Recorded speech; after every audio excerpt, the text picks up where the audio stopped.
بسم الله الرحمن الرحيم، والصلاة والسلام على سيدنا محمد صلى الله عليه وسلم وعلى آله وصحبه أجمعين. ازيكم يا حبايبي؟ عاملين ايه؟ يا رب تكونوا بخير ان شاء الله. النهاردة هنعمل القرنبيط المقلي المقرمش بخلطة جبارة، مقرمش ومستوي، ومن بره مقرمش ومن جوه طري وجوسي وطعمه جميل، والخلطة جميلة جدا معاه يعني، والريحة بقى والطعم والقرمشة ولا كلمة. ان شاء الله احنا هنعمل، شوفوا يعني زي ما انتوا شايفين اهو، القرنبيط حلو خالص ومستوي، بس انا كاتمه الصوت فعشان كده القرمشه مش هتسمعوها، لان ايه بيبقى فيه اصوات جنبي وكده فبكتم الصوت، فعشان كده مش هتسمعوا صوت قرمشته. بس والله بجد بجد هو مقرمش ومش شارب زيت ولا اي حاجه خالص. تعالوا نشوف ان شاء الله نعمله ازاي. الاول احنا هنجيب القرنبيطايه وسط كده مش كبيره، على اساس برضو ان احنا نعرف يعني نقطعها كويس. ونعرف يعني ما بتكون كبيره بتبقى صعبه في تقطيعها وكده، يعني بتبقى لازقه كده في بعضها. دي مش كبيره قوي.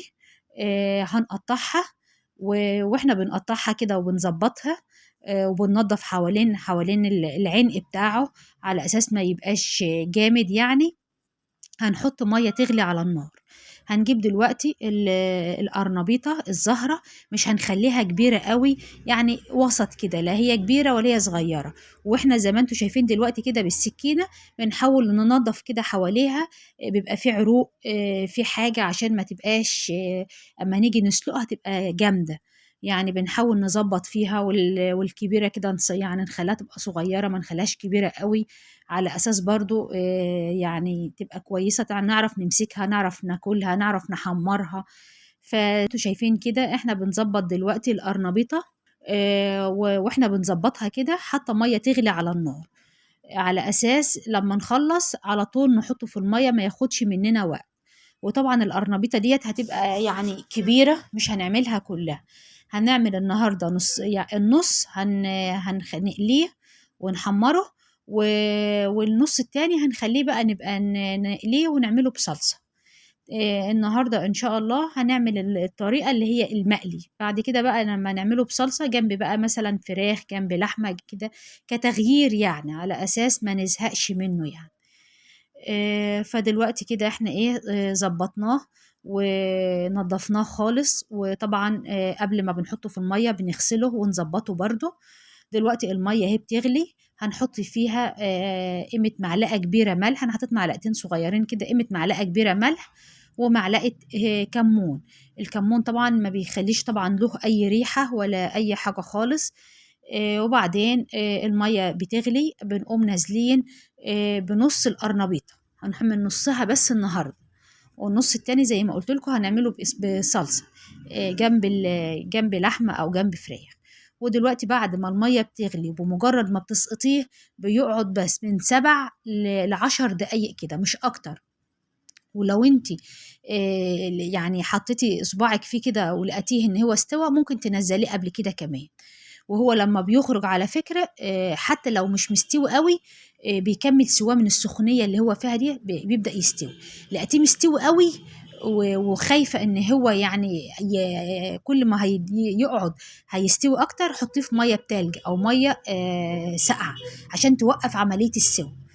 بس هو ما بعد ما بتحطيه ما بتسقطيه والميه بتغلي بياخد من 7 ل10 دقايق، ممكن من 7 ل8 دقايق يعني مش اكتر. وبعد كده بتحشيه بقى لقيتيه سواه حلو خلاص بتسيبيه، لقيتيه مستوي قوي حطيه في ميه بتلج.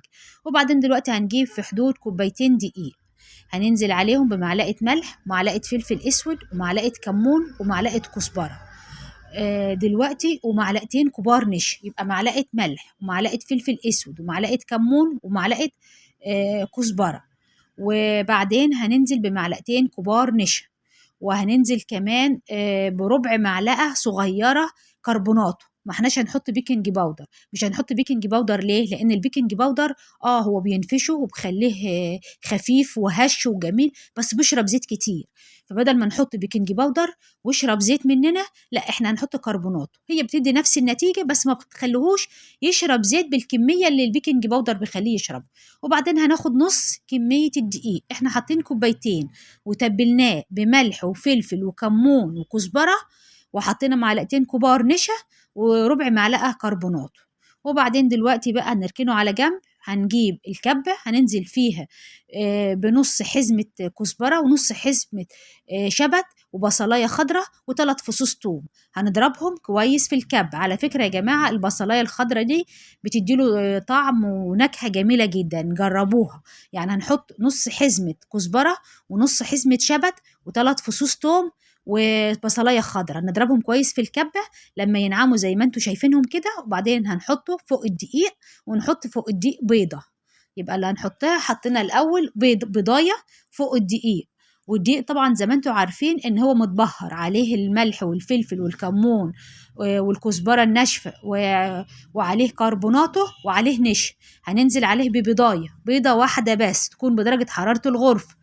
وبعدين هننزل عليه بالكزبرة والشبت والثوم والبصلاية الخضراء اللي احنا ضربناهم في الكب. هننزل بيهم على الدقيق والبيضة ونقلب الخليط كله مع بعض. احنا حطينا كوباية دقيق بننزل بكوباية مية. احنا مش عايزين العجينة تكون تقيلة على اساس القرنبيط ما يبقاش معجن. احنا عايزين العجينة خفيفة، القوام بتاعها كده خفيف. نحطه فيها ونطلعه منها، نحطه في الدقيق والزيت يكون على النار زيت غزير ويكون سخن. زيت غزير ويكون سخن. وبعد كده بنهدي النار نخليها للنص، يبقى النار وسط. ليه النار وسط؟ على اساس ان هو يتحمر براحته وما يشربش زيت كتير وفي نفس الوقت يقرمش. اما لو عليت النار او هديت النار بيضطر. احنا عايزين ينزل في زيت سخن ودرجة حرارة النار متوسطة، وقرب ما بتيجي تطلعيه يبقى علي النار شوية على أساس ما يشربش زيت. تطلعيه كده ما يشربش زيت قوي. ماشي. دلوقتي احنا حطيناه في الخلطة الجميلة الجبارة اللي قايلين عليها دي خلطة تحفة، جربوها والله وهتدعولي. دلوقتي الزيت سخن بنهدي عليه، يعني بنخليه في النص درجة، يعني فوق المتوسط، متوسطة أو فوق المتوسط حاجة بسيطة، أو متوسط يكون أفضل على أساس يعني إن هو يقرمش. تسيبوه براحته بقى كده يقرمش. وبعدين بنطلعه من الخلطة الجميلة الجبارة دي بنحطه في قلب الدقيق.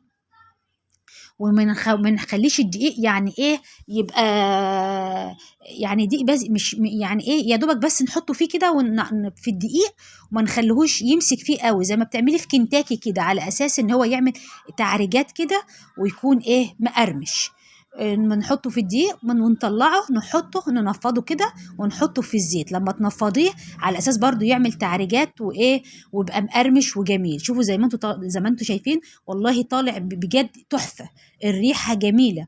وجوزي اصلا ما بيحبش القرنبيط، لما داقه قال لي جميل قوي. ودلوقتي طلعناه هنحط بقية الكمية التانية. ودلوقتي هنكمل بقية الكمية. نحطها بقى دلوقتي زي ما انتوا شايفين كده. يبقى درجة الحرارة متوسطة، ما تبقاش عالية قوي على اساس ان هو ما يطراش، وما تبقاش هادية، وتبقى على درجة حرارة متوسطة. وقبل ما تيجي تخرجيه من الزيت تعلي النار شوية على اساس ما يشربش زيت. طالع اهو بسم الله ما شاء الله مقرمش وجميل. دلوقتي بقى واحنا بنسلق القرنبيط بعدها على طول سلقت بطاطس، على اساس ان الخلطة اللي هي بتاعت القرنبيط الجميلة دي بحب احط فيها بطاطس وبطلعها بقى. بس دي ما بتحطش عليها دقيق، يعني انت بتطلعها من الخلطة على الزيت. الخلطة اللي هي بتاعة القرنبيط بتحطي فيها البطاطس وبتطلعي البطاطس منها على الزيت على طول. ما فيش بقى دقيق ولا حاجة زي القرنبيط. اهي طلعت اهي بنطلعها بقى منها على الزيت على طول. يبقى احنا كده عملنا القرنبيط وعملنا البطاطس. دي البطاطس اهي بنفس الخلطة بتاعة القرنبيط، بتطلع برضو جميلة ومقرمشة، وبتبقى طبعا يعني ريحة بقى الثوم مع الخضرة بتبقى جميلة جدا جدا. والبيضة برضو بتدي لها هشاشة كده وبتخليها جميلة. وطبعا بتبقى دي يعني كتغيير غير البطاطس اللي احنا بنسلقها ونحمرها ديت نوع تاني احنا كنا بنسميه ايام زمان اللي هي البطاطس بجبة. كنا بنعملها كده يعني ان هي الدقيق والبيض والثوم والخضرة كان اسمها بطاطس بجبة، بس هي دلوقتي بقى احنا بنعملها مكان الخلطة بتاعة القرنبيط. ودلوقتي ادي القرنبيط اهو لما طلع والبطاطس اهي. القرنبيط بجد والله مقرمش وجميل جدا، بس انا اللي كاتمه الصوت على اساس ان بيبقى فيه اصوات يعني جنبي. جميل خالص. هيعجبكم او مقرمش خالص والبطاطس مقرمشه. وعملت جنبه رز ابيض وسلطه والبطاطس طبعا، وسلقنا بيض والمخلل الزيتون. يعني اكله جميله قوي قوي قوي. ما تنسوش بقى اللايك والاشتراك في القناه وتفعيل زر الجرس، وتكتبوا لي ايه رأيكم في الوصفات اللي بعملها وايه يعني، وتعرفوني تعرفوني ايه رأيكم في اللي انا عملته، وايه رأيكم في الوصفة الجميلة ديت. بإذن الله هتعجبكم جدا جدا جدا والله. اجمل كتير. طبعا احنا زهقنا بقى من الفراخ ومن اللحمة والحاجات دي، فديت برضو تغيير وبرضو يعني فيها قيمة غذائية جميلة جدا. وبألف هنا ومع ألف ألف ألف سلام.